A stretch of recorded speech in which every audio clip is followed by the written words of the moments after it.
Assalamualaikum warahmatullahi wabarakatuh.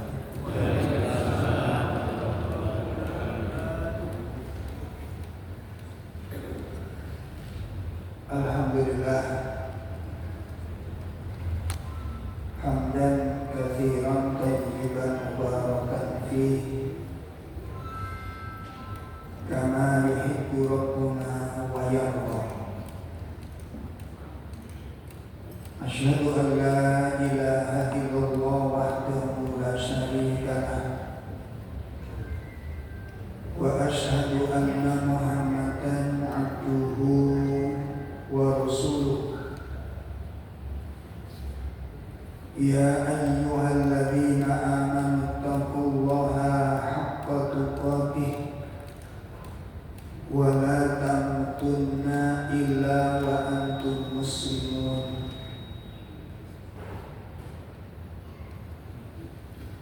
Allahumma salli wa sallim wa barik ala nabiyyina Muhammadin wa ala alihi wa ashabihi wa man tabi'ahum bi ihsanin ila yaumiddin, amma ba'd.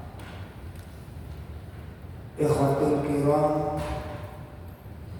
bapak-bapak, ibu-ibu, jamaah majelis taklim yang semoga dimuliakan Allah Subhanahu wa taala. Para masyayikh, para sesepuh dan pengurus DKM masjid yang semoga senantiasa dijaga oleh Allah Subhanahu wa taala. Alhamdulillah pada sore hari ini kita bisa hadir di dalam majelis ilmu ini, merupakan suatu anugerah yang sangat besar dari Allah. Anugerah yang sangat besar dari Allah, di mana kita diberikan kesempatan. Hati kita dituntun oleh Allah untuk senang dengan kebaikan. Ini bukan hal sepele. Ini bukan persoalan sederhana. Ini bukan persoalan biasa. Ini anugerah dari Allah. Karena untuk duduk sejenak mendengarkan nasihat itu cukup berat bagi orang-orang yang belum mengerti tentang tujuan hidupnya. Duduk sejenak mendengarkan nasihat itu bukan persoalan sederhana. Kecuali orang-orang yang mengerti tentang harga dari suatu kehidupan. Kehidupan ini mahal. Umur itu sangat berharga. Yang menjadikan umur dan hidup kita ini mahal di hadapan Allah itu ketika umur itu dilandasi dengan ilmu. Karena nanti kita mengerti dengan ilmu ini. Oleh karena itulah imam besar dari imamul muslimin, dari kalangan imam kaum muslimin, yaitu Imam Asy-Syafi'i rahimahullah, memiliki suatu statement yang sangat menakjubkan. Suatu statement yang sangat menakjubkan, memiliki sebuah pemahaman yang sangat menakjubkan, dan ditulis di dalam kitab-kitab beliau. Pesan yang sangat luar biasa. Apa kata beliau? Man arada dunya fa alaihi bil ilmi wa man arada al akhirah fa alaihi bil ilmi. Wa man arada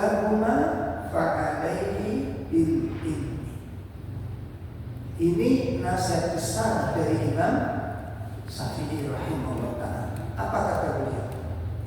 Barang siapa yang menginginkan kesuksesan, keberhasilan dan kebahagiaan dunia,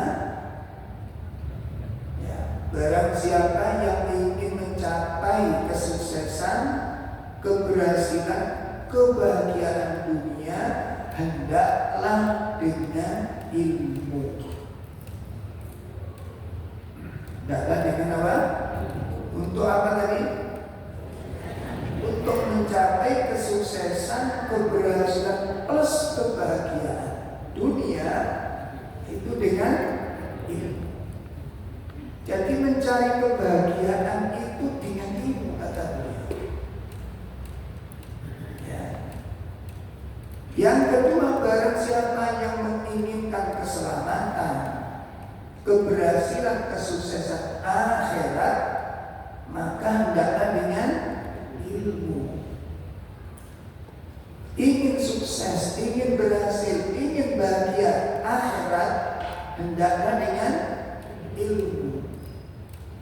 Lalu beliau gabung, barang siapa yang menginginkan kesuksesan, keselamatan kedua-duanya, baik itu dunia maupun akhirat, hendaklah dengan ilmu. Makanya doa yang sering kita baca, yang kaum muslimin itu harus membacanya, doa apa? Hah? Doa? Kalau karpet itu saja. Doa satu. Di dalam doa itu ada kalimat Rabbana atina fid dunya hasanah wa fil akhirati hasanah wa qina. Artinya apa? Wahai Rabb, anugerahkan kepada kami kebaikan dunia dan anugerahkan kepada kami kebaikan. Pertanyaan kula, pada saat Bapak Ibu duha, berikan kepada kami kebaikan dunia, itu yang terfikir pada benak kita itu kebaikan dunia itu apa kira-kira? Nah, apa?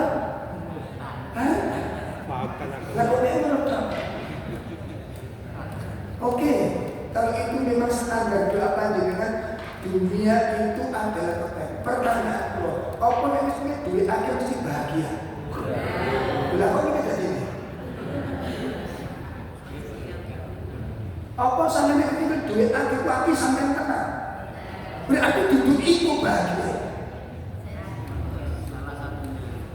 Nah, si gimana ini? Berarti duduk ini. Dan kita akan buktikan nanti dalam kajian-kajian kita, ketenangan itu bukan di situ letaknya. Sama dengan jabatan tinggi, orang mesti situ jabatan lagi sumpah-sumpah.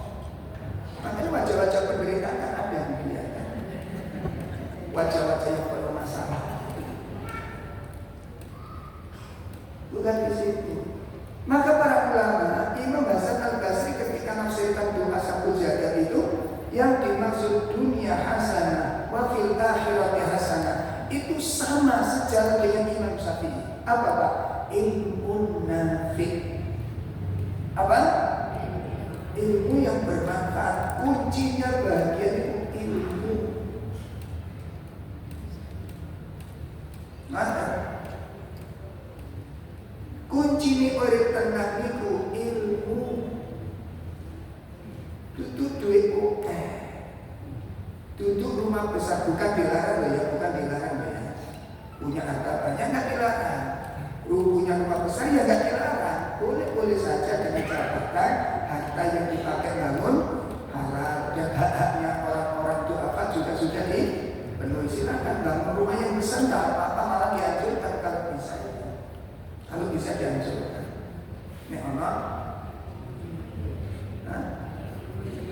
nek anak, tidak apa.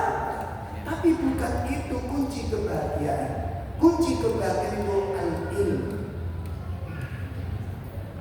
Ya, oleh karena itulah Allah di dalam Al-Quran, Nabi di dalam hadis mewajibkan untuk mencari ilmu.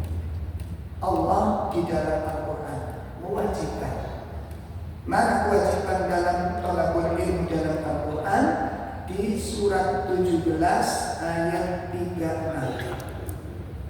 Surat 17 ayat 36 itu dalil wajibnya mencari ilmu yang ada di dalam Al-Quran. Mari kita simak surat 17 ayat 36. A'udzu billahi minasy syaithanir rajim.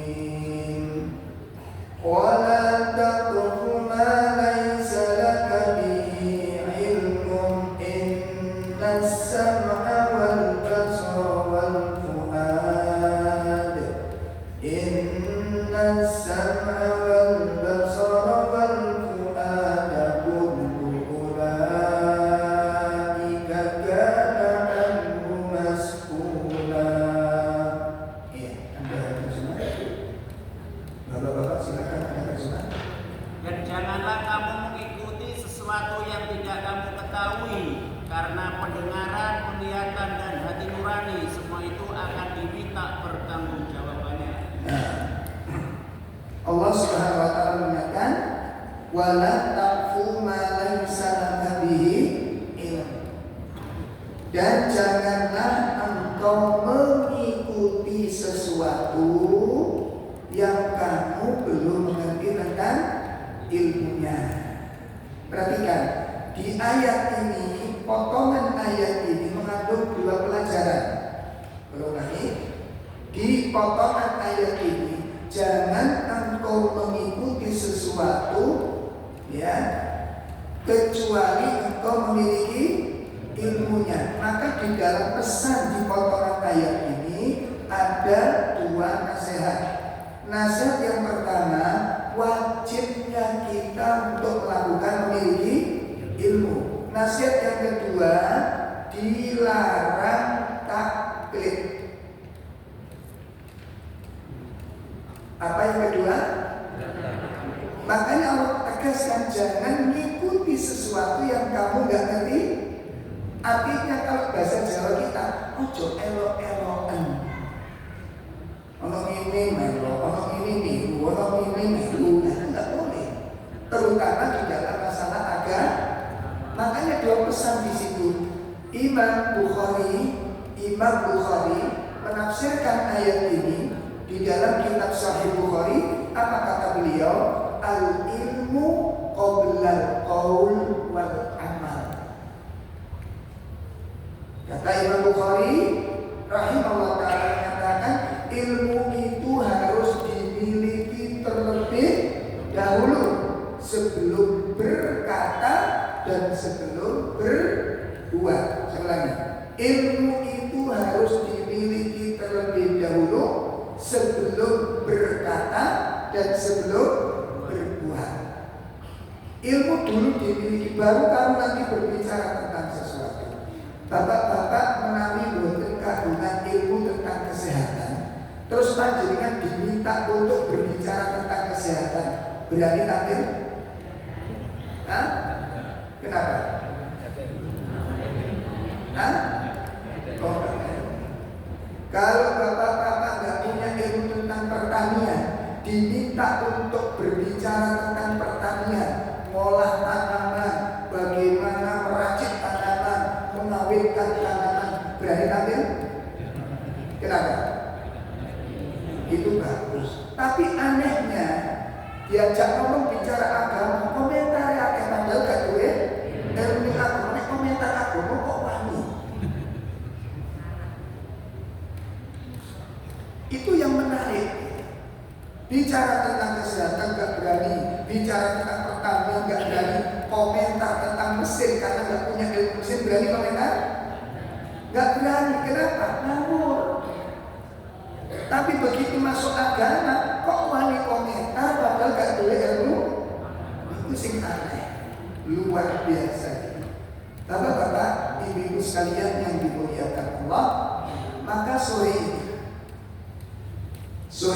kita akan mengkaji 5 mutiara berharga dalam ilmu dan nasihat.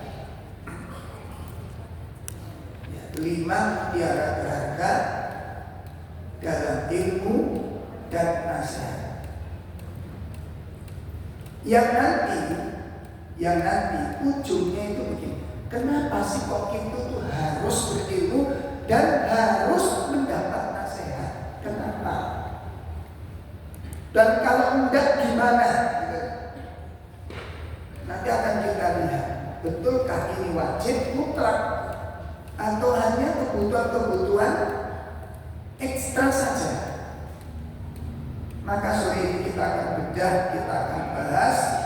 Mudah-mudahan Allah memberikan kepada kita ilmu yang bermanfaat, dan semoga Allah memberikan kekuatan lahir batin kepada kita semua untuk bisa mengamalkan dengan sebaik-baiknya. Baik, kita mulai mutiara yang pertama. Kenapa kita harus berilmu dan harus mendapat nasihat? Kenapa? 1, li'anna fin nafs, karena di dalam diri kita takunu al-iradah, terdapat keinginan, an-nafsu, dan adanya dorongan untuk menyenangi sesuatu. Itu yang pertama. Kenapa kita harus berilmu dan harus mendapat nasihat? Karena di dalam diri kita itu ada keinginan. Kita itu punya keinginan. Dan ada dorongan dalam diri kita untuk menyenangi dan memiliki sesuatu.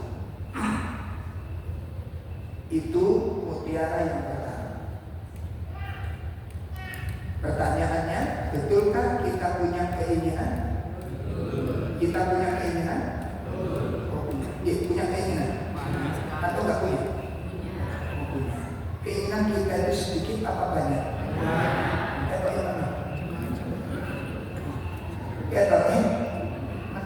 Pertanyaannya, apa korelasinya antara keinginan dengan ilmu dan nasihat? Apa korelasinya? Apa hubungannya?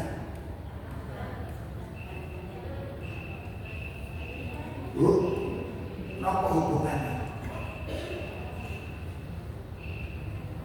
Apa hubungannya kali nasihat? Oh, keinginan apa hubungannya kali nasihat kali ilmu? Apa hubungannya? Bapak Ibu sekalian, keinginan manusia hidup itu sangat banyak. Terus, apakah keinginan kita semuanya itu pasti benar menurut syariat? Itu masalah. Apa yang kita senangi itu mesti sesuai dengan syariat? Apa yang akan kita miliki itu juga dibenarkan oleh Allah? Yang kita ingin miliki apa benar juga dibenarkan oleh Allah? Belum tentu. Sehingga disinilah nek wong iku nuruti karepe ati, lanjutan dia. Lek wong iku harus nuruti apa yang diinginkan, apa yang terjadi? Apa yang terjadi? Gak ono entek.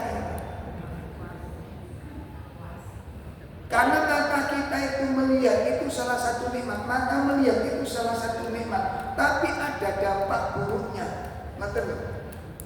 Karena setiap apa yang kita lihat itu ono sing disenengi karo ati. Lah nek wis disenengi karo ati biasane delok iku mentelan. Halo? Lah nek wis mentelem iku dilanjut boten leren. Ada was-was bisikan-bisikan hati. Akhirnya tafakur, mari delok iki kok apik ya kok. Tapi ini bisiki kapan-kapan akan dapat tujuan.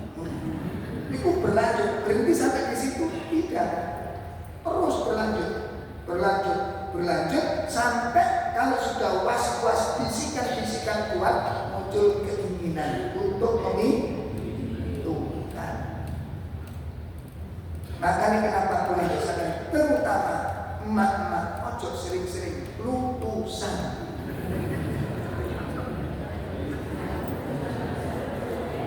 Apa ayo? Apa ayo? Apa ayo? Sebab kalau lutusan kuwi mesti delok-delok. Betul? Nek wis delok-delok nenen sampai di situ. Lah dari delok-delok itu ono keinginan.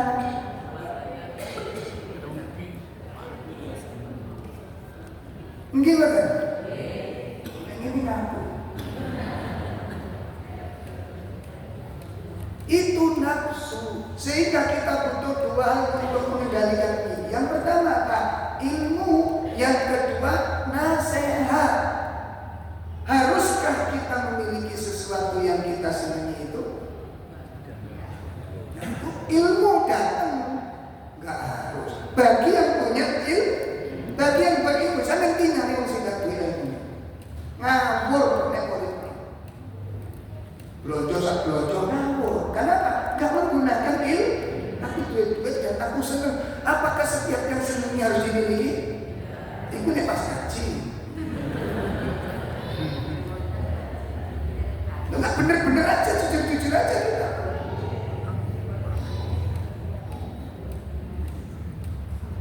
Apa setiap yang disenangi itu harus dimiliki? Itu peran ilmu dan peran nasihat. Makanya nanti dengan dia, kalau dengan kasih uang 50.000 kepada anak yang belum berilmu, sampai dia yang dibeli kira-kira apa? Hah? Saksing disenangi. Saksing disenangi. Walaupun di rumah sudah punya bedil-bedilan, ono bedil-bedilannya, ya situ kumah. Mau ngajeni arek cilik persis pulang dari sampai. Mau ngajeni arek. Oh dasar itu belum dikai. Oh nak liwat betul dasar kita api-api turun muka. Padahal sing perlu dioman itu betul nikah. Terus begitu. Malah sing digaul itu sing wis amok-amok. Sing kaya bedah sing karo wong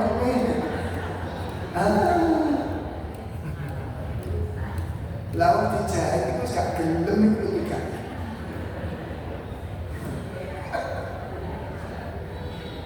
Saya dulu awal-awal nikah ini istri saya juga begitu. Pakai data ya Allah ini kasih udah kabeh. Lu enak enak. Kalau tanya ini kok macam itu. Lu ini kok sedih dipertahankan. Sedih dipertahankan. Nah sing pelandingan ini tinggal kok. Lu ini kan orang dokter. Tuh mana? Pun nuruti keinginan dada. Itu nafsu, makanya untuk mengendalikan itu supaya nafsu ini dirahmati oleh Allah, supaya nafsu itu terarah dengan baik menghasilkan nafsu yang mutmainnah, itu harus dengan ilmu. Allah sebutkan di surat Yusuf, yang menunjukkan bahwa nafsu yang ada dalam diri manusia, nafsu yang buruk itu selalu mengajak kepada kejahatan. Ya, selalu mengajak kepada kejahatan. Kita buka surat 12 ayat 53. Surat 12 ayat 53. A'udzu billahi minasy syaithanir rajim. Wa ma ubarri'u nafsi innan nafsa lammaratun bisu'i illa ma rahima rabbi inna rabbi ghafurur rahim. terjemah. Dan aku tidak menyatakan diriku bebas dari kesalahan, karena sesungguhnya nafsu itu selalu mendorong kepada kejahatan, kecuali nafsu yang diberi nikmat oleh Tuhanku. Sesungguhnya Tuhanku Maha Pengampun, Maha Penyayang. Allah menjelaskan. Allah menjelaskan kisah Nabi Yusuf. Ini pernyataan Nabi Yusuf. Beliau mengatakan, dan aku tidak membebaskan diriku dari kesalahan. Aku tidak menyatakan aku bebas dari kesalahan. Itu pernyataan siapa? Nabi Yusuf. Ini kisahnya panjang. Ini berkaitan dengan ujian berupa kewangitan. Lalu beliau mengatakan, innan nafsa la ammaratun bisu'. Sesungguhnya nafsu itu ammarah. Perhatikan, ammarah dari kata-kata amir. Amar itu nyuruh. Kalau amirah orang yang nyuruh. Tapi kalau memnya disingkat begini nih, ammarah itu berarti nggak pernah berhenti untuk ngajak kita berbuat buruk. Itu nafsu.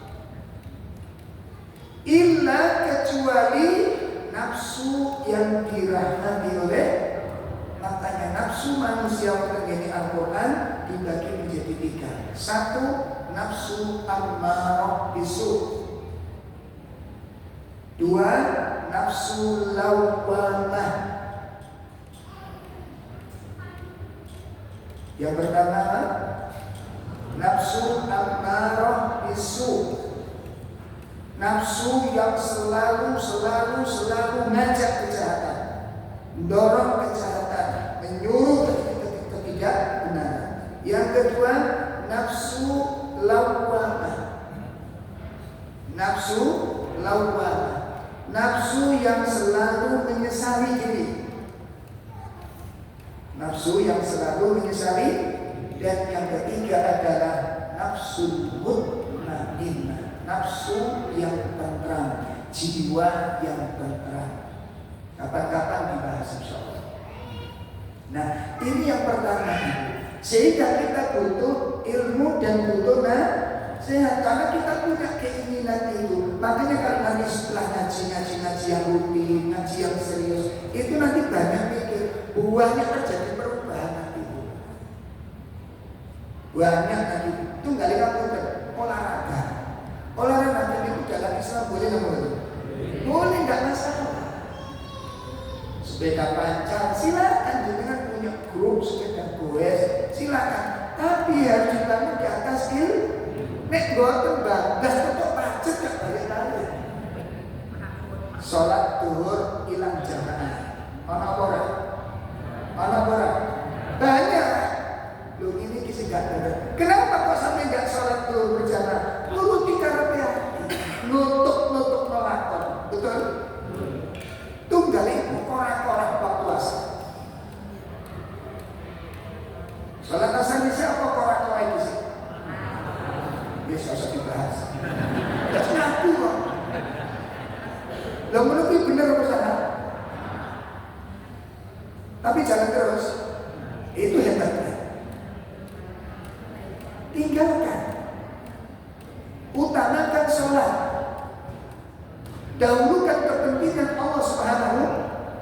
Ojo turuti karepe hati. Makanya demi Allah. Kalau kita ngaji dan ilmu itu menyentuh ke hati kita, akan terjadi perubahan-perubahan yang sangat luar biasa. Terjadi perubahan yang luar biasa. Ini yang pertama. Kenapa kita butuh ilmu dan nasihat? Karena di dalam diri kita itu apa tadi? Ada keinginan dan ada dorongan nafsu. Sehingga kita butuh nasihat, butuh ilmu. Apa fungsinya ilmu dan nasihat? Mengekang keinginan dan mengendalikan nafsu. Itu poin pertama. Yang kedua, kenapa kita butuh ilmu dan nasihat? Karena di dalam diri manusia terdapat tabiat dasar al-ghaflah. Ya, salah satu tabiat dasar manusia al-ghaflah, kelalaian. Manusia punya sifat lalai.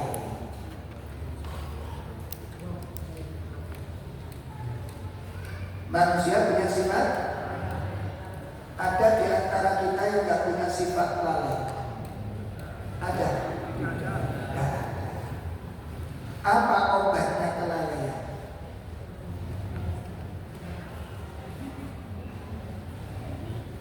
Apa obatnya kelalaian?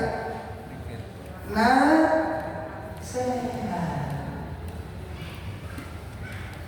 Perhatikan Bapak Ibu, kelalaian pada manusia ada dua macam.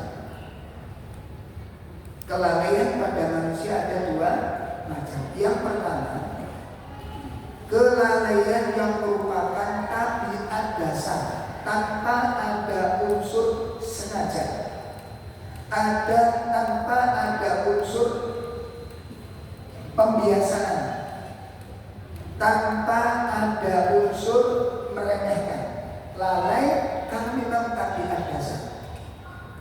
Maka kelalaian semacam ini itu tidak diancam dosa oleh Allah.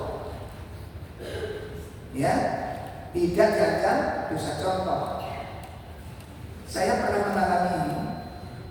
Saya waktu masih di Sidoarjo dulu, pagi kerja pagi sendiri, saya nyabutin rumput di masjid dulu. Jam 7 sampai jam 9 ada tamu. Assalamualaikum warahmatullahi wabarakatuh. Nah, akhirnya saya ajak ke teras masjid. Tak kasih aqua, saya bawa aqua 2 gelas. Saya lupa kalau hari itu saya puasa.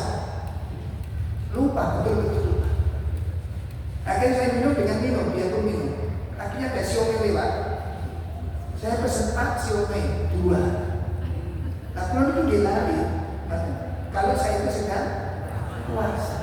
Sampai kita makan sampai habis turun milik.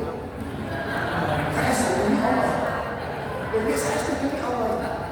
Nah ini sampai habis dan minum lagi 1 gelas. Jadi mobil ini wes. Ini turun milik. Akhirnya pulang jam 11. Tak pulang, saya pulang persiapan sholat zuhur. Mau minum di rumah baru ingat kalau saya sedang, tapi sudah sempurna. Waduh. God, saya lanjutkan boleh apa enggak? Boleh. Maka saya tidak berdosa demikian. Atau seseorang lupa belum sholat isya karena dia tidak terbiasa menunda-nunda sholat isya. Dia tidak terbiasa mengakhirkan sholat isya. Qadarullah pada malam hari itu dia ada sesuatu yang menjadikan dia belum sholat isya sampai tengah malam, sampai pagi, dan dia nggak ingat sama sekali. Pertanyaannya, dosa apa? Tidak. Ini lupa yang merupakan tabiat dasar. Sehingga di surat Al-Baqarah pada ayat yang terakhir ada sebuah doa, Rabbana la tu'akhidna in nasina aw akhtana. Itu doa. Rabbana, wahai Tuhan kami, wahai Rabb kami, janganlah Engkau siksa kami karena kami lupa dan karena kesalahan-kesalahan kami. Itu lupa tanpa ada unsur kebiasaan. Itu lupa tanpa ada unsur meremehkan. Sampun, itu lupa yang dimaafkan, tidak dianggap dosa oleh Allah. Yang kedua,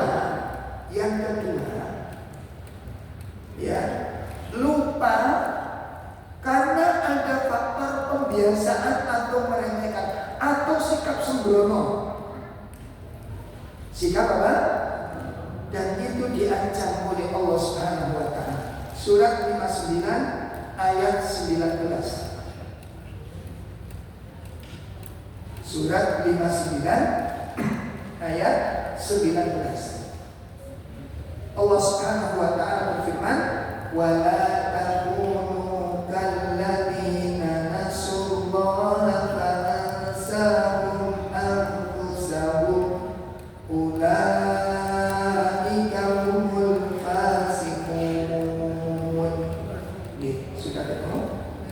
Iya, surat 59 ayat. Dan janganlah kamu seperti orang-orang yang lupa kepada Allah, sehingga Allah menjadikan mereka lupa akan diri sendiri. Mereka itulah orang-orang yang fasik. Jangan kalian menjadi orang-orang yang lupa kepada Allah. Yang dimaksud lupa kepada Allah itu meliputi satu, lupa terhadap kewajiban dari Allah. Saya ulangi, lupa kepada Allah meliputi apa saja? Satu, lupa terhadap kewajiban dari Allah. Satu. Yang kedua, yang dimaksud lupa kepada Allah itu adalah lupa terhadap nikmat-nikmat Allah. Lupa terhadap apa? Artinya orang itu kadang-kadang gak ngerti apa yang dia miliki, apa yang diraih itu dari Allah, bukan dari semata-mata kerja kerasnya, bukan semata-mata dari kedudukannya, bukan semata-mata dari kelihayannya, bukan semata-mata dari usahanya, bukan. Semua yang kita peroleh itu semua tidak ada kecuali, melainkan itu semua yang datang dari itu. Yang kedua, lupa kepada Allah itu lupa terhadap nikmat-nikmat Allah. Ya, yang ketiga, lupa kepada Allah itu merupakan lupa terhadap eksistensinya Allah. Lupa terhadap eksistensinya Allah. Ini nanti ada pembahasan tersendiri, ya, dengan materi badai, sampai kapan kelalaian itu berakhir. Nanti ada pembahasan sendiri. Sampun, itu lalai. Nah, oleh karena itu bapak-bapak ibu sekalian, kita ini itu pasti begitu. Gak pakai enggak. Satu saat timbul kelalaian ini, ditimpa kelalaian. Kenapa? Karena itu tabiat dasar. Dibuka surat 20 115.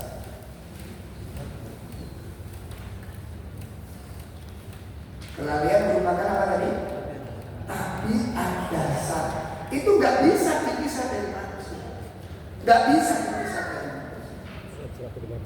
Surat 20 115. Walaqad ahidna ila Adam min qabl. Sudah? Iya, silakan.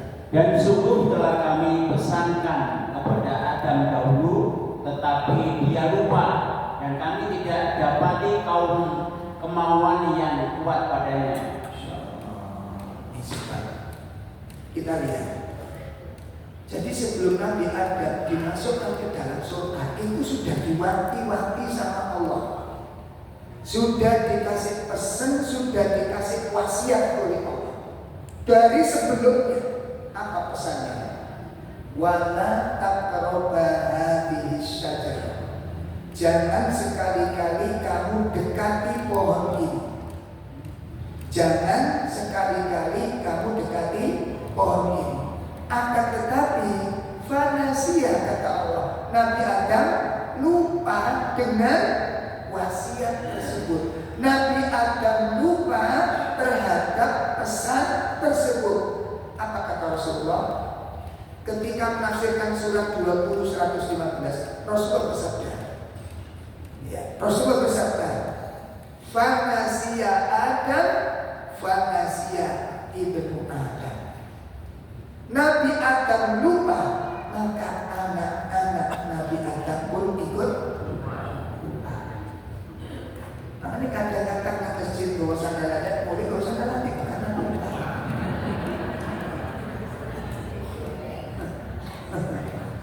Dia lupa kalau sandalnya jelek.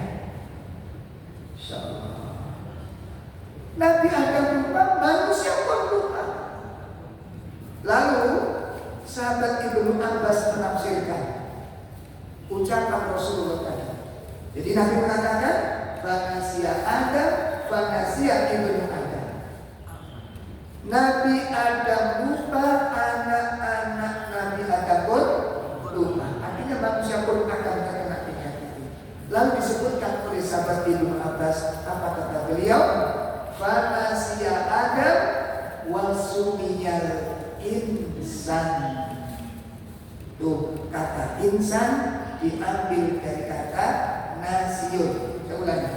Al-insan diambil dari kata nasiun. Nasiun itu apa? Artinya apa? Lupa. Nasiun artinya berarti definisi al-insan dari manusia itu melupakan tabiat dasar yang tidak bisa hilang. Lupa, lalai itu merupakan tabiat dasar manusia. Sehingga disinilah peran ilmu dan nasihat supaya kita sembuh dari kelalaian, supaya kita kembali kepada jalan Allah. Maka obatnya adalah nasihat. Ada kalanya suami lupa tanggung jawab kepada istri, istri lupa tanggung jawab kepada suami, orang tua lupa terhadap tanggung jawab kepada anak, dan sebagainya. Anak lupa terhadap tanggung jawab kepada orang. Obatnya apa? Ilmu dan nasihat. Mutiara yang kedua. Kenapa kok kita butuh ilmu dan nasihat? Apa tadi? Karena dalam diri manusia merupakan tabiat dasar manusia. Yang ketiga, yang lebih menarik. Kenapa kita butuh ilmu dan butuh nasihat?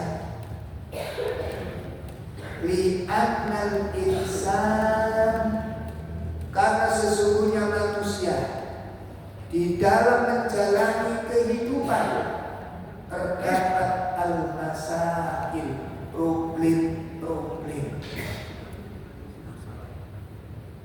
Manusia dalam menjalani kehidupan terdapat masalah-masalah.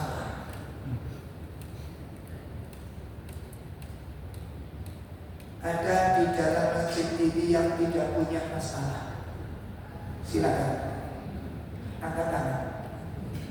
Yang tidak punya masalah. Ada? Ada?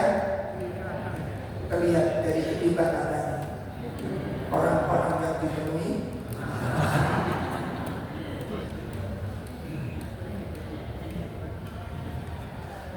buat perhatikan.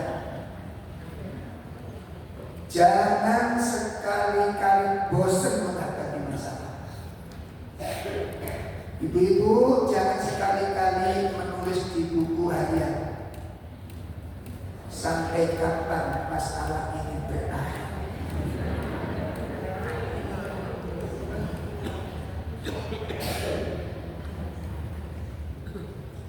Saya pernah mendapat pertanyaan, Ustaz, kenapa kok saya yang diuji?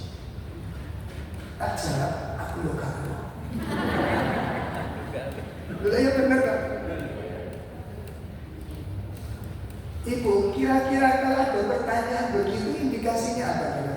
Kenapa kok aku yang harus diuji? Dan pertanyaan berikutnya, kira-kira ujian ini berakhir apa?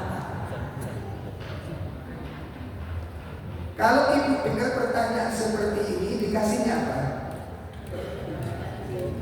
Dalam indikasinya dia bertubi-tubi dihantam masalah. Perhatikan ibu, Bapak. Allah memberikan kehidupan yang sudah dinas oleh Allah. Kehidupan kita ini full masalah. Perhatikan. Perhatikan. Kehidupan kita ini full masalah. Sehingga saya rangkum di dalam materi saya. Pertama, masalah itu merupakan ketetapan Allah kepada kita. Artinya apa? Tidak ada satupun makhluk hidup yang bebas dari masalah. Walaupun di luar sana banyak sponsor menawarkan menghilangkan masalah tanpa masalah. Ya enggak itu.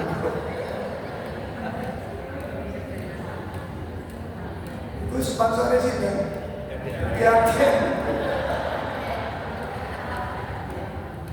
Lalu gadek nulis dulu kui gara-gara jadi gadek kui banyak masalah. Tolong dicamkan baik-baik. Pertama apa tadi? Masalah itu nas dari Allah, ketetapan dari Allah yang tidak bisa kita hindari. Satu. Yang kedua, manusia itu tidak ada yang suka dengan masalah. Betul? Manusia itu nggak ada satupun yang senang dengan masalah. Manusia itu nggak suka dengan masalah. Dan yang ketiga, masalah itu kebutuhan pokok yang harus kita cari terus.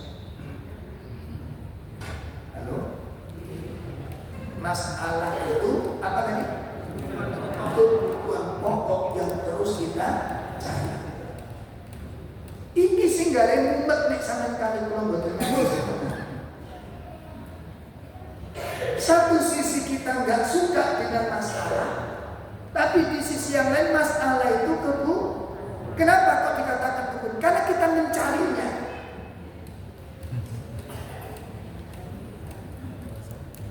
Hidup ini mencari masalah. Untuk bisa menyempurnakan hidup dan menjalani hidup harus cari masalah. Tidak bisa kita menjalani hidup tanpa mencari masalah. Saya tanya ke jenengan, hujan masalah apa enggak? Dalam masalah. Apalagi hujan sudah umur 30, 35, 40 masalah. Kalau dia nggak masalah, dia akan dipermasalahkan. Betul nggak? Lapo mas, suami kulo lapo, karena dia dipenyo, kok kasahkan pilihan. Betul nggak? Akhirnya dia pun berjuang supaya tidak dipermasalahkan untuk bisa mendapat pasangan hidup. Dia mencari pasangan hidup, dia mencari istri yang wanita mencari suami. Pertanyaan saya, sebelum menikah dan setelah menikah, masalahnya banyak mana? Kok sampai boleh? Hah? Kenapa Anda cari? Lalu, kenapa Anda cari pasangan itu? Bukankah setelah menikah itu masalah itu semakin banyak? Kok sampai boleh? Makanya undangan menikah besok dirubah. Hadirilah acaraku dalam rangka mencari masalah.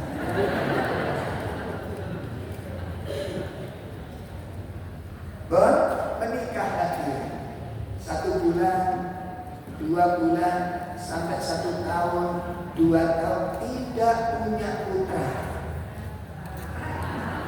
Sampai 3 tahun tidak punya putra, 5 tahun tidak punya putra. Masalah. Mertuanya mulai meneh. Kuno mutar-mutar bagi jejak tak terkait. Jangan mentang-mentang. Ya aku jangan alternatif ayo ngomong. Masalah kan? Alhamdulillah dengan izin Allah setelah masuk pernikahan 7 tahun, hampir senangnya luar biasa. Setelah punya anak, pertanyaan sebelum punya anak dengan sebelum punya Sehingga setelah punya anak, masalahnya banyak anak. Kok sampean goleki? Terus sampai caci maki masalah. Kenapa hidupku bermasalah? Kenapa aku harus bermasalah? Sampai kapan? Kok sampean iku sing goleki masalah? Bapak, masalah itu bukan harus dicaci maki, dan masalah itu tidak harus dihindari. Masalah itu harus dihadapi. Minggat itu duduk menyelesaikan masalah, itu dolek masalah. Halo, ono nggak kok gampang minggatan? Ono, ibu-ibu ono sing minggatan gimana? Sambut balik.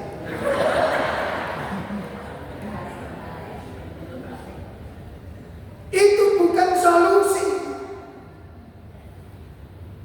Makanya rumah tangga begitu berantem. Wis cerai kan aku cerai selesai. Masalah apa? Status mundur roboh. Masalah. Saya mengumpulkan data perceraian itu. Paling banyak apa alasan? Tidak ada kecocokan. Alasan paling banyak apa? Tidak ada kecocokan. Tak bilang sampai kiamat kamu gak akan ketemu yang cocok. Sampai kiamat. Kenapa? Gak ada yang cocok. Rumah tangga yang ideal itu bukan rumah tangga yang selalu cocok. Salah sampai orang tua. Tidak akan pernah ada. Gitu loh.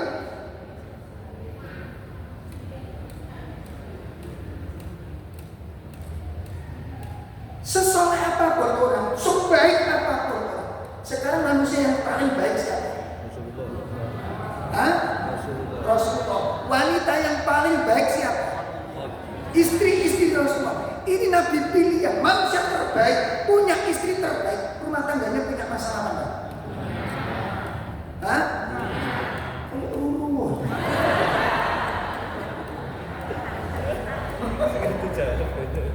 Rumah tangga Rasulullah itu punya masalah enggak?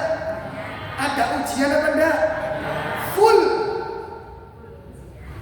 Kalau ada ustaz bilang rumah tangga Rasulullah itu harmonis, ustaznya gak bener. Saya jamin ustaznya gak mau riwayat. Rumah Rasulullah itu istri 9. Masya Allah. Kerubuk-kerubukan. Terjadi di rumah Rasulullah. Tumplak-tumplakan makan antar istri. Ojo pola-pola sampai kalau rumah itu siap tumplak-tumplak.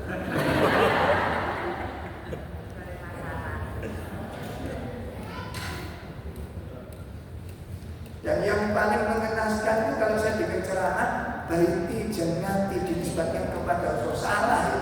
Gak ada riwayat baiti jannati. Ayo lihat mana ketemu nama. Baiti jannati itu artinya apa? Kan nyambung. Baiti jannati, rumahmu adalah pertanyaan. Kalau itu dinisbatkan kepada Nabi, swarga itu ada problem. Ono tukaran enggak? Ono mangkal-mangkalan enggak? Ono kesengsaraan enggak? Rumah Rasulullah itu ada apa enggak? Full masalah. Kudus itu ada masalah. Ini semua. Lo betul kan jangan baca. Sampai pernah Rasulullah itu disebarkan, diisukan Nabi akan menceraikan semua istri itu pernah. Terus istri Nabi difitnah berzina itu pernah. Rasul kelaparan enggak berhenti menghadapi kekurangan kemiskinan. Terus saya bilang baiti jannah itu gimana? Jadi materi itu kurang pas. Yang pas itu ada surga di rumahku. Itu pas. Kau usah dicatat berapa? Itu judul. Kalau baiti jannah itu kurang sepakat. Karena nggak cocok. Rumahku adalah karena jenis rumah itu surga, karena masalah. Jenis surga itu karena masalah. Sementara hidup kita ditoto model koyo apa segala masalah. Sampai toto model apa masalah.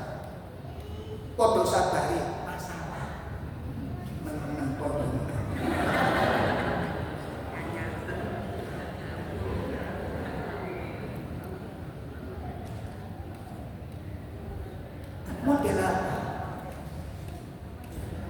Makanya saya ada beberapa santri yang hobi menikah, laki-laki.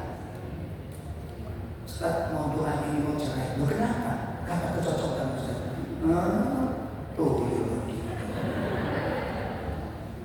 Ketidakcocokan itu nggak mesti berakhir dengan perceraian. Akhirnya jarak beberapa bulan ketemu lagi, Ustaz sudah cerai. Ketemu berikutnya sudah mengatakan katanya mau nikah lagi.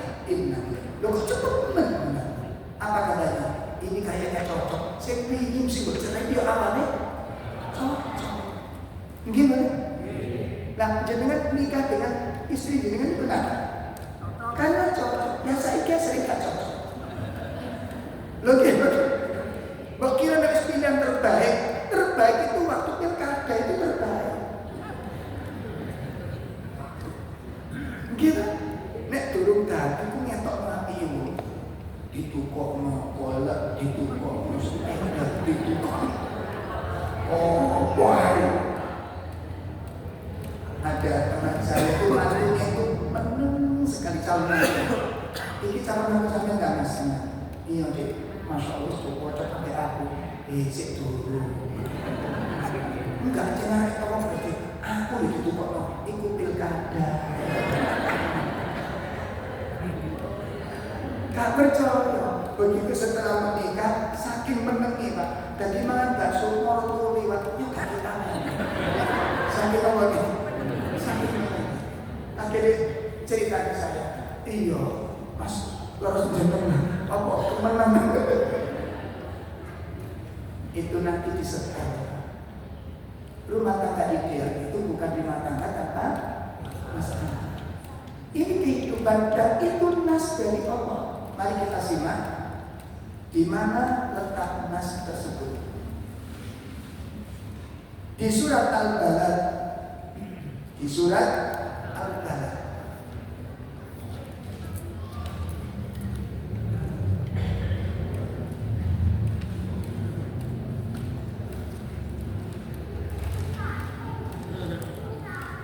Allah Subhanahu wa ta'ala berfirman di ayat 4.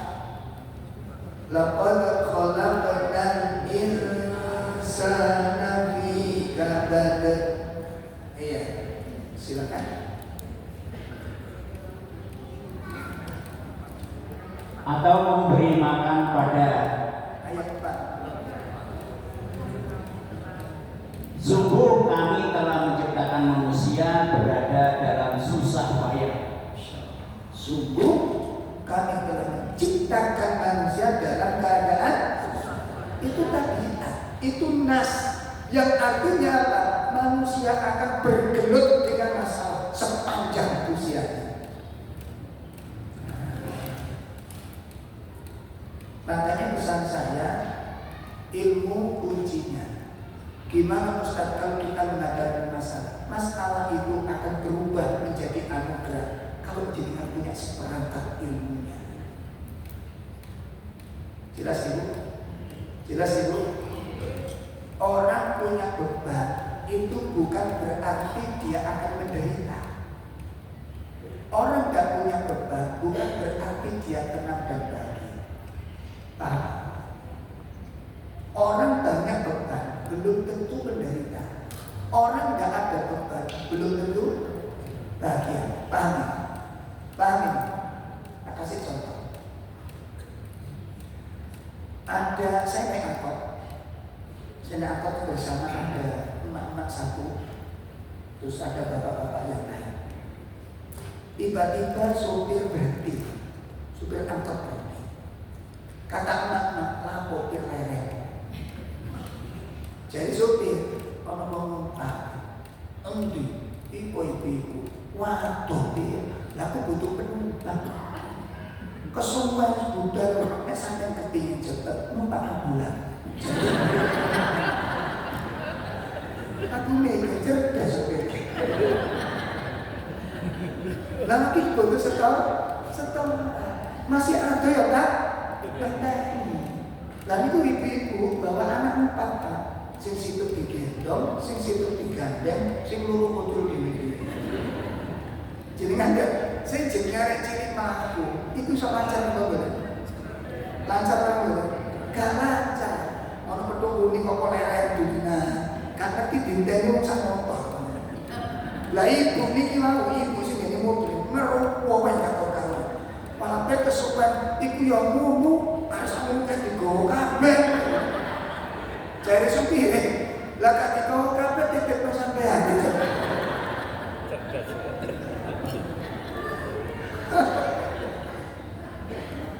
Oh gak ngenteni gitu. Wis sampe tenang tak tutuk sih wong ngene ngene. Subhanallah, benar ya Bu. Begitu masuk, baru duduk, langsung diinterogasi sama Mas. Kepo gitu, berarti kepo. Ponakan kita Bu. Saat Bu anak pulang, kabel sama kabel. Nggih, ya Allah Mbak, sampe komponnya aku gak sanggup. Perhatikan.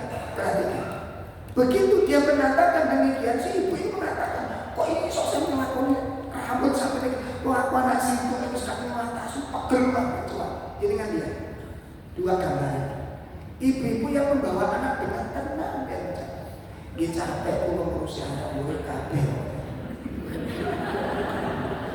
Nah cuma disitulah pahala seorang ibu. Ketika kita ikhlas merawat, di situ kita ikhlas. Dengan dia ibu yang penuh beban ini, bahasa yang dipakai itu bahasa penderitaan atau kebahagiaan. Ibu yang melentung-tung gak bawa imam, bahasa yang dipakai itu bahasa menderita atau bahagia. Saya ini duduk aku, apa bahagia, apa menderita.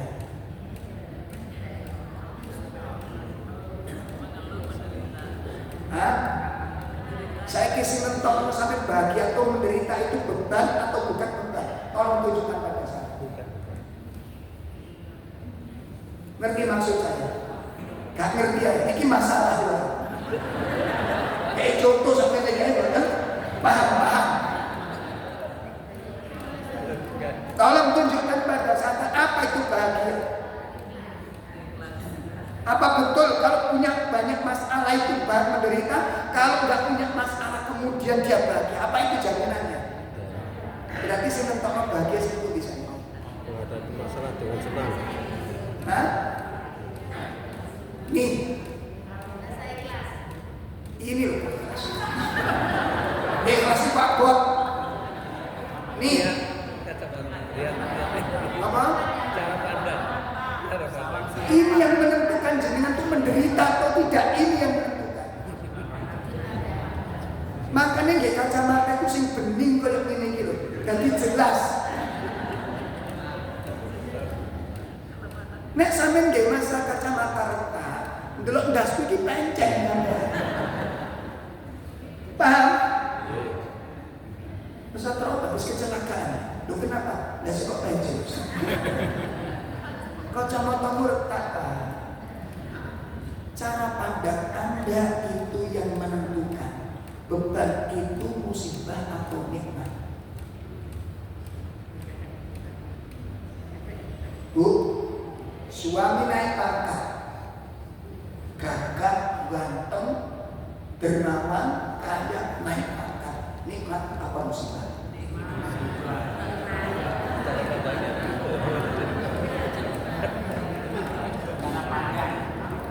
Nikmat apa musibah? Wis tukarono.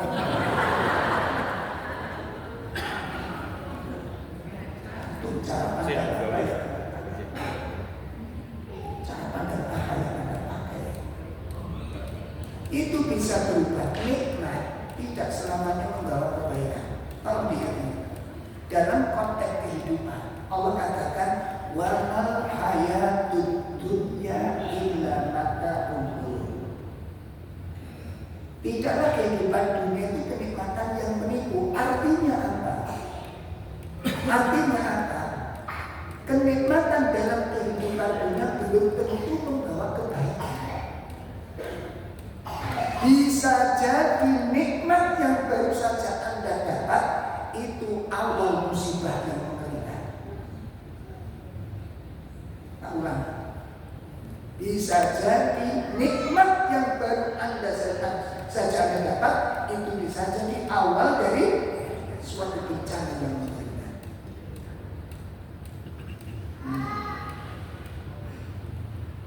Dan begitu pula sebaliknya, di dalam musibah itu belum tentu selalu terisi dengan keburukan. Di dalam musibah belum tentu berisi keburukan. Bisa jadi musibah awal dari sebuah nikmat yang besar. Pak, Ibu, kalau panjenengan dapat undangan teman panjenengan acara resepsi pernikahan di gedung yang sangat megah, mewah, suguhannya seluruh makanan ada, tumpah meriah, lalu dikenal dia mendapat menantu yang kaya raya. Waktu ngambil makan, waktu makan resepsi, komentar kamu bilang isi apa enggak? Rasa-rasa apa enggak? Kebiasaan.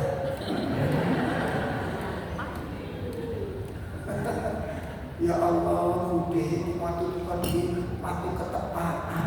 Yang gitu kan? Itu terucap dalam perjalanan ibu-ibu menyaksikan demikian. Oleh mantu wong di yang kayak ngondi anak sing merpiro iki sekolah nanti kok sekolah mantu mimpi macam-macam juga. Betul Ibu? Orang mungkin dalam benak hatinya ada kecemburuan, ada sifat iri, atau mungkin kok iso anak imam macam-macam sudah. Yang intinya itu ada kesuksesan. Dia luar biasa, dia mendapat nikmat, anugerah, ketepaan bahasa kalau Jawa. Ibu tahu itu awal kehancuran rumah tangga. Ibu tahu ya, ngerti bahwa itu merupakan awal kehancuran rumah tangga. Setelah akad nikah, istri dibawa, anaknya dibawa, suaminya pulang ke rumah orang tua si laki-laki. Dengan keluarga besar yang kaya raya, terputus hubungan antara ibu dengan anak. Mantu suge musibah penikmat.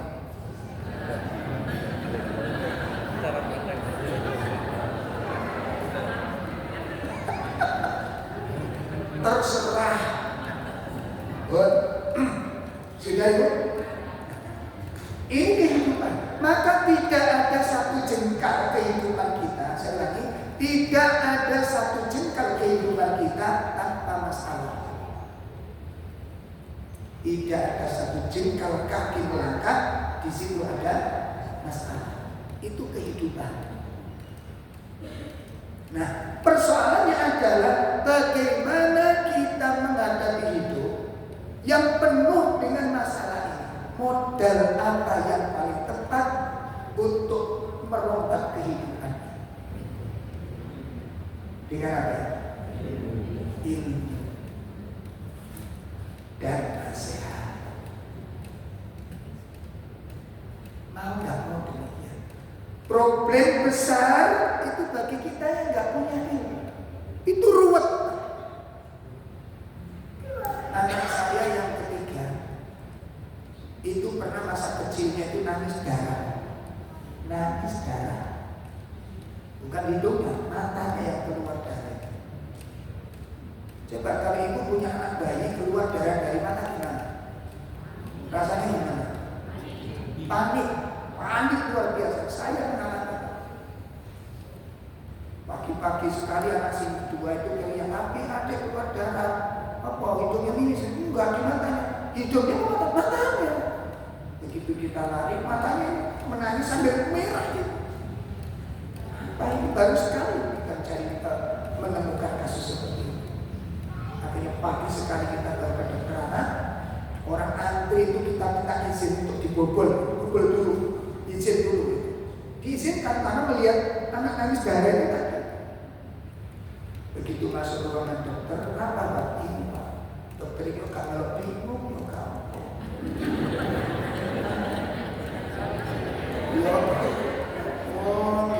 darah dokter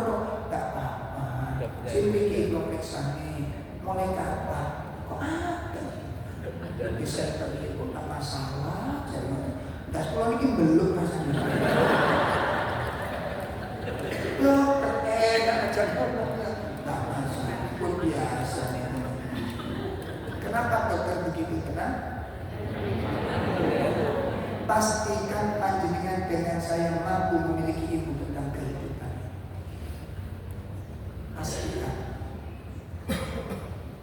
Pastikan. Kita gak akan panik dengan permasalahan yang ada. Kita akan olah masalah itu berubah menjadi anugerah. Dengan apa? Saya punya teman di Kediri, Pak, namanya Pak Suwandi atau Iswandi, wallahualam, saya lupa, sudah cukup lama. Beliau itu punya peternakan sapi. Semua yang di kandang, tretong, air kencing, sampah, itu tidak ada yang dibuang sama sekali, diolah sama beliau, keluar itu jadi puluhan juta hektar kekayaan tretong. Dan itu loh, biasanya tretong kan tetap itu tretong. Tretong dikasihkan beliau, sampah dikasihkan beliau, itu kekayaan. Bagaimana kotoran itu bisa berubah menjadi kekayaan dengan apa? Pastikan problem rumah tangga ini ayo diolah. Bagaimana problem-problem rumah tangga menjadi suatu, karena rumah tangga itu tempat yang paling banyak ujian dalam kehidupan. Jelas Ibu? Kita akan diuji oleh Allah. Ujian itu dari mana? Dari orang yang paling dekat dengan kita. Terus ujian itu pasangan kita, anak kita ujian, mantu kita ujian. Makanya kalau bersama kata tobat menyanyi mantu salah. Ya nek mantu sampai ketepat, kata teman kata tak gundul sampai. Lo gimana? Anak baik itu belum tentu nanti dapat pendamping yang baik. Jadi kan gak punya anak pungut itu rumah pasangannya gimana? Itu ujian dalam kehidupan. Jadi kata dasarnya tidak ada satupun kaki melangkah di situ pasti ada masalah. Tidak ada hidup tanpa masalah. Maka kita membutuhkan ilmu untuk menjalani hidup supaya sampai pada tujuan. Yang keempat, mutiara yang keempat, kenapa kita butuh ilmu dan butuh nasihat? Li'annal qalba tataghayyar. Karena hati itu berubah-ubah. Hati berubah-ubah. Hati tidak menetap dalam satu keadaan. Hati tidak menetap dalam satu keadaan. Maka karena hati itu berubah-ubah, maka sifat-sifat manusia akan ikut berubah sebagaimana berubahnya hati. Karena sifat itu mengikuti hati. Sifat mengikuti hati, karakter mengikuti hati. Hati berubah, karakter berubah. Maka ketika hati berubah, karakter berubah, suasana berubah, perasaan, rasa yang kita miliki itu pun bisa berubah. Rasulullah SAW sebutkan dalam sebuah hadis yang diriwayatkan oleh Imam Muslim. Apa kata Nabi? Inna quluba bani Adam kullaha baina usbu'aini min asabi'ir rahman azza wa jalla. Apa kata Nabi? Sesungguhnya hati-hati anak Adam, hati-hati manusia itu semuanya berada di antara jari-jarinya Allah Ta'ala. Dalam kekuasaannya Allah, dalam genggamannya Allah. Hati kita semua tidak satupun kecuali di dalam kekuasaan Allah Subhanahu wa Ta'ala. Kemudian apa kata Nabi? Yusarrifuhu haitsu yasha. Yusarrifuhu, kemudian Allah membolak-balikkan hati sekehendak Allah. Makanya Nabi berdoa apa?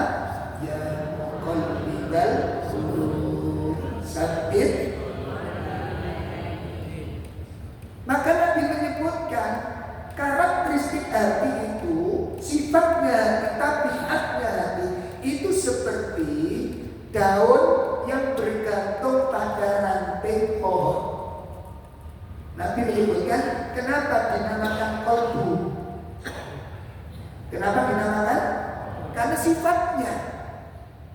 Karena sifat kol itu artinya apa? Bola balik, nggak menetap, itu namanya kol.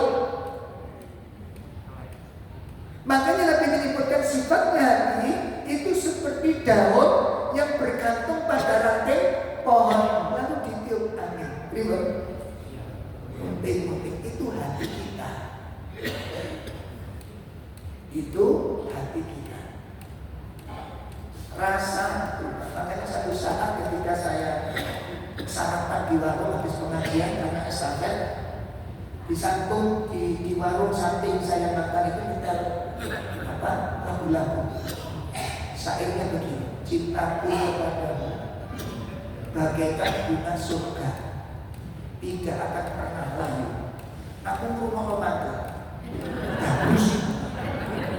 Saya makan itu, anjing saya getabus lagi. Langsung menyanyi dulu pada hari pagi. Cintaku kepadamu bagaikan bunga surga, tidak pernah layu. Saya sambil sarapan ngomong getabus. Rasa berubah. Ibu bapak bisa ingat masa pengantin baru dengan masa sekarang ada perubahan. Yang berubah apa, Bu? Kalau pengantin baru, istri tidak akan makan sampai nunggu suami pulang. Saya nggak bisa makan sendirian, walaupun mertuanya sudah ngoceh, gak makan kalau nunggu mas, belum betul sakit makan sendirian, gak usah kaget, gak usah kaget. 1 hari, 2 hari, 1 bulan, 1 tahun sejenak. Wis gak ketemu sampai kali.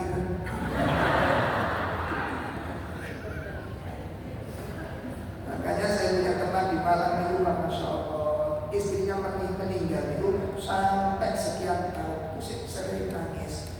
Tak tahu ada guyon nikah nangis, gak tertarik sama sekali. Waktu itu nangis itu malam nangis, telepon saya jam 11, jam 1. Aku gak kalau bojoku mati kalau stres. Akhirnya katakan, Mas, besok telepon-teleponan ini gak selesai. Sampai ke Sidoarjo, ayo diselesaikan. Sampai ini perlu diobat, sampai ini stres. Enggak, oh boleh gak stres. Sampai teman-teman gak turu waktu itu guling itu di kamar ini bojone turu. Gak bener-bener. Akhirnya saya bilang, begitu sampai di Sidoarjo besoknya, gimana di rumah saya di depan tuh nangis sendiri. Kecil-kecil panggil. Mas, aku bilang terus terang, aku ternyata menurut saya, posisi yang paling hebat istri saya. Coro wajah, menurut aku dosa nanti orang ayu. Menurut aku.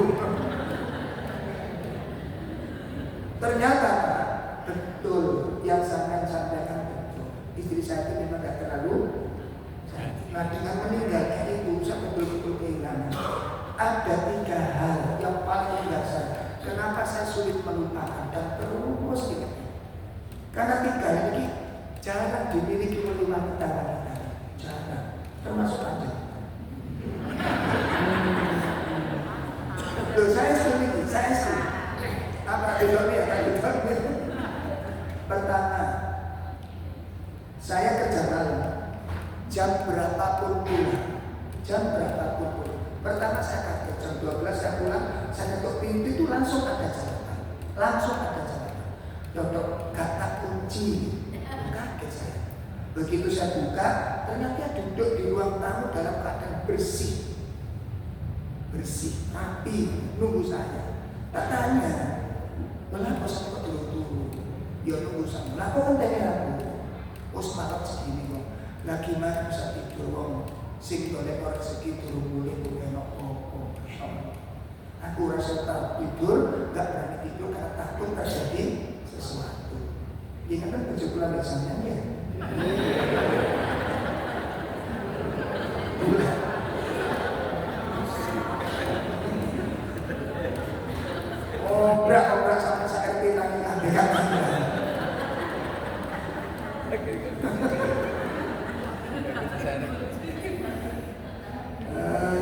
Itu sampun nggak usah saya ceritakan ya.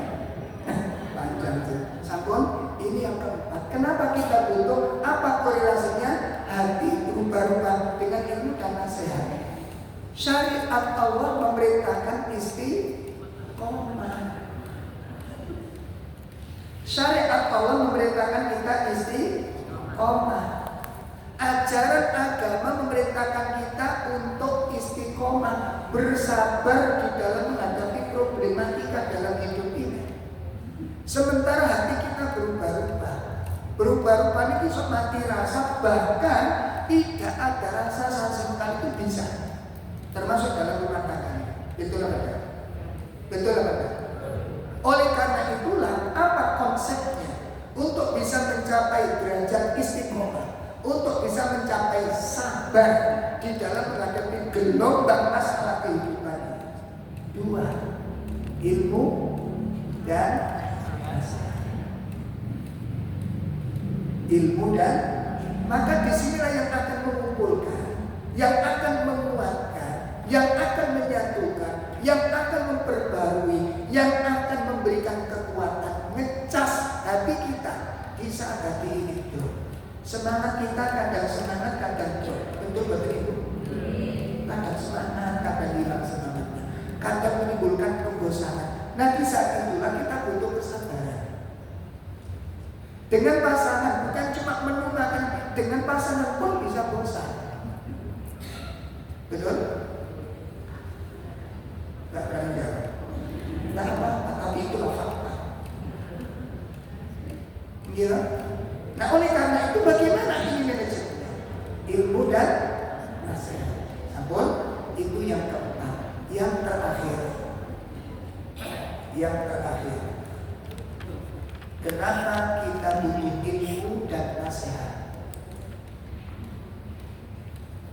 Ya, kenapa kita sangat butuh ilmu dan nasihat?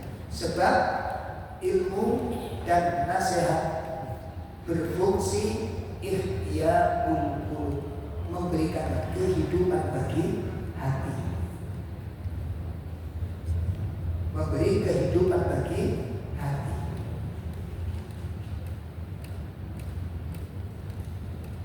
Di dalam surat 42 ayat 52,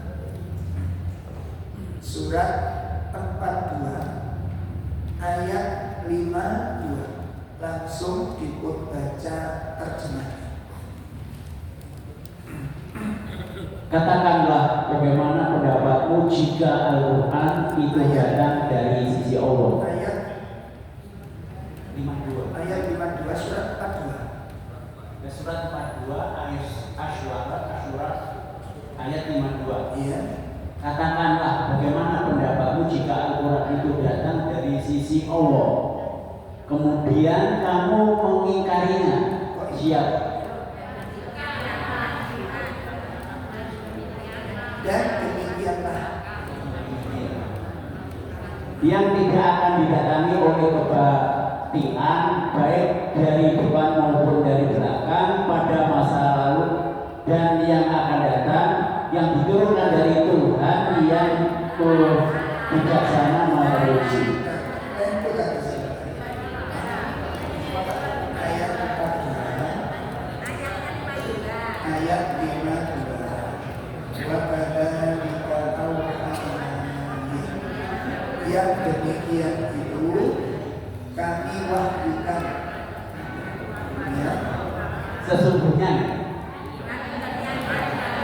dan demikianlah, yaitu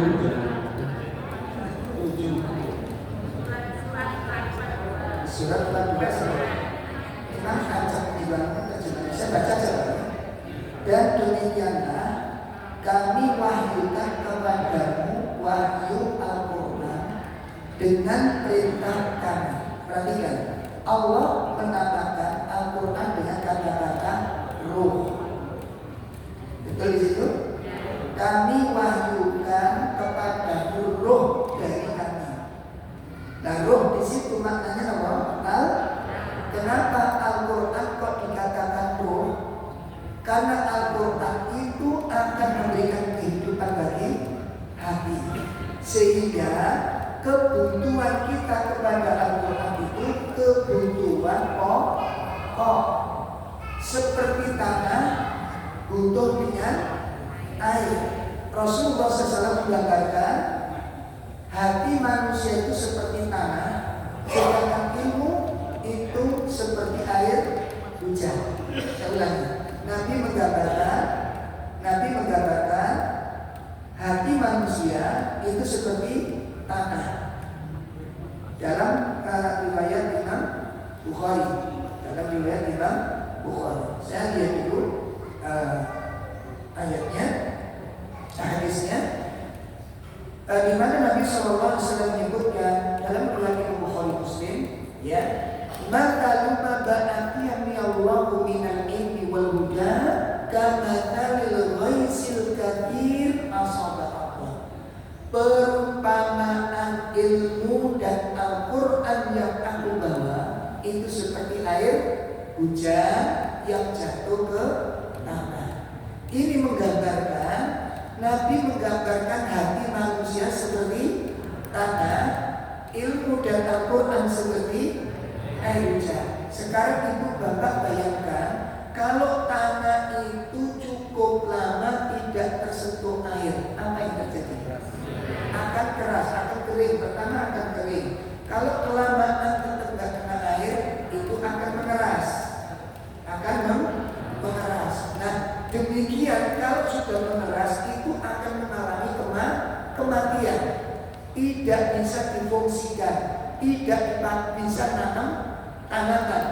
Oleh karena itu petani-petani tidak mungkin, walaupun bijinya sudah siap, pupuknya sudah siap, dan itu pilihan, dan akan bermanfaat apabila tidak dibandingi dengan air. Maka kehidupan hati kita akan mati hati kita.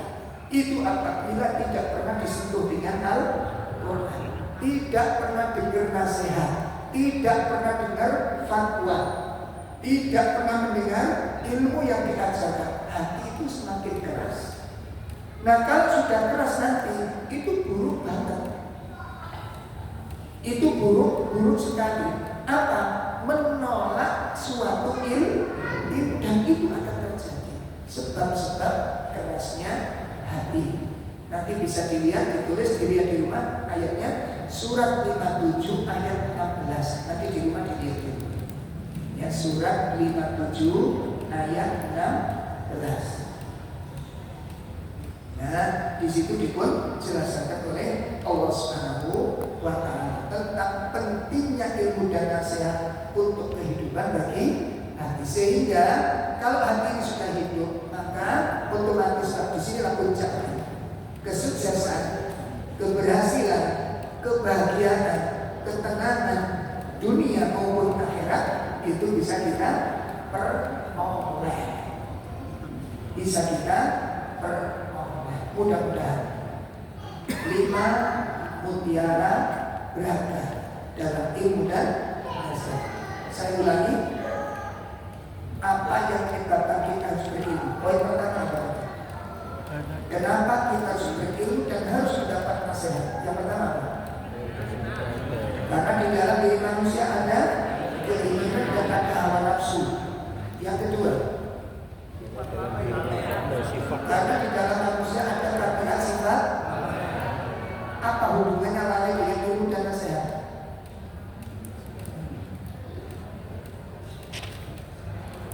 Ilmu dan nasihat itu obat dari kelalaian. Yang ketiga, kenapa kita harus berilmu dan mendapat nasihat? Karena kita selalu menghadapi, maka untuk menghadapi masalah dan berubah masalah berubah menjadi anugerah dengan apa? Ilmu dan nasihat. Yang keempat, hati manusia itu berubah-ubah. Apa korelasinya dengan ilmu dan nasihat? Karena agama memerintahkan kita istiqomah. Karena agama mengajarkan kita untuk bersabar, maka untuk bisa mencapai istiqomah dan sabar harus mengkonsumsi ilmu dan nasihat. Dan yang terakhir apa? saling merupakan kehidupan bagi dan kehidupan hati merupakan faktor utama keselamatan dan kebahagiaan hidup dunia maupun akhirat. Demikian kajian kita pada sore ini. Untuk sementara tidak ada soal jawab karena tidak ada yang perlu dipermasalahkan. Walaupun kita sebenarnya banyak masalah. Kita berharap kepada Allah Subhanahu wa Ta'ala dengan inayahnya, dengan pertolongannya, mudah-mudahan pertemuan kita di sore ini menjadi pertemuan yang dirahmati oleh Allah Ta'ala, dan semoga majelis kita menjadi majelis yang diberkahi oleh Allah Subhanahu wa Ta'ala. Wassallallahu ala nabiyina Muhammad subhanakallahumma wa bihamdika asyhadu an la ilaha illa anta astaghfiruka wa atubu ilaik. Assalamualaikum warahmatullahi wabarakatuh. Assalamualaikum warahmatullahi wabarakatuh. Para Bapak Ibu yang kami hormati, akan ada dua pengumuman. Yang pertama bahwa kajian